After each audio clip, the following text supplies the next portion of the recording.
يا مساء الفل عليكم. هنتكلم سريعا في الفيديو بتاع النهارده عن منتخب مصر. منتخب مصر صعد من دوري المجموعات افريقيا ب3 نقط بس، ولولا جدعنة رجالة موزمبيق معانا ما كناش شفنا الصعود ده اساسا. طيب ليه ده حصل؟ عشان شقين. الشق الاولاني هو روي فيتوريا، والشق التاني هو اللعيبه. الشق الخاص بروي فيتوريا في متمثل فيه رقم واحد في اختيار اللعيبه. ما كانش موفق جدا في اختياره لعناصر زي حجازي، زي النني. باختصار شديد، لان النني راجع من اصابه طويله مع ارسنال، ما بيلعبش كتير، ما عندوش الاستامينا او المجهود البدني اللي هو يقدر يديه في الملعب، خاصه لما انت تلعبه مركز 6 ديستروير، مش المركز المتعود على النني على لعبه في المنتخب قبل كده، ان هو وسط مساند جنب طارق حامد في البطولتين اللي فاتوا. خاصة كمان ان البطولة دي لان زي ما قلنا ان هو ما عندوش الاداء البدني القوي اللي هو يقدر يديه، فانت ظلمته بالمركز اللي هو لاعب فيه. ده رقم واحد. رقم اتنين، حجازي راجع من الاصابة ابطأ من البطء اللي هو كان فيه قبل كده، فمش قادر يواجه سرعات اللعيبة بتاعت افريقيا، مش قادر على سرعة اتخاذ القرار، وظلم منعم جنبه. كان في خريطة حرارية بعد الماتش اللي فات بتاع كاب فيردي، رحت بصيت عليها، ففي الخريطة الحرارية بيكتب مدافع رقم واحد، مدافع رقم اتنين، ما بيكتبش اسماء اللعيبة. ففي منهم مدافع كان بيغطي مركزه ونص مركز اللي جنبه، فعلى طول عرفت ان ده منعم وده حجازي، من غير ما ارجع اشوف المدلولات بتاعت رقم واحد ورقم اتنين دول هو مين بالاسماء. فدي غلطة روي فيتوريا في اختيار الاسماء. طيب، غلطة في التشكيلة او الشكل الخططي اللي هو بيلعب بيه. ليه روي فيتوريا بيعتمد على استقبال اللعب؟ ليه بيستنى لغايه ما يدخل في جون؟ ليه ما بينزلش بافضل تشكيله عنده؟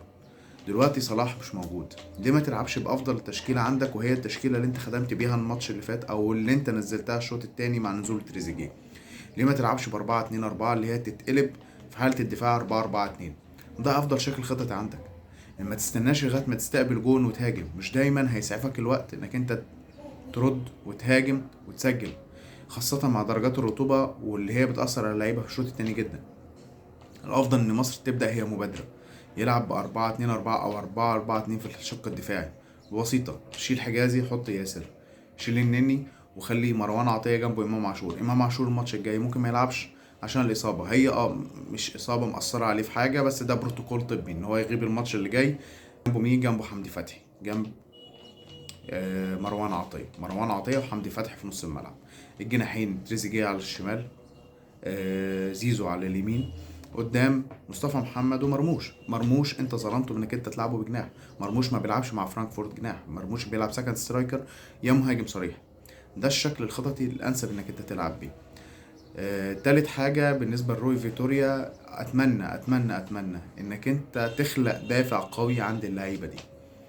اللعيبة ما عندهاش الدافع القوي اللي هي بتلعب علشان، اللعيبة بتلعب بروح لما بتتأخر بجون أو بتبقى مهزومة، زي ما بنقول كده، يعني ما عندهاش التارجت اللي عايز تحققه، ما عندهاش الدافع القوي ان هي عايز تحقق بطولة. ان لو منتخب مصر عنده دافع قوي انه يقدر يحقق بطولة، كنت اشوف تماسك وشدة لعيبة اكتر من كده في الملعب. دي النقطة المهمة اللي لازم روي فيتوريا يزرعها عند اللعيبة. البطولة ادت لك فرصة تانية، يا تثبت انك انت فعلا قدها، يا انت في الاول يا من الاول انت مش بتقاتل على البطوله ما تستحقهاش. بالنسبه للعيبه، مش عايزين منكم حاجه غير ان احنا نشوف الاداء رجولي في الملعب. يعني انتوا كاسماء افضل كتير من المنتخبات التانية، بس للاسف الكره الدوليه دلوقتي ما بقتش تعترف بالاسماء.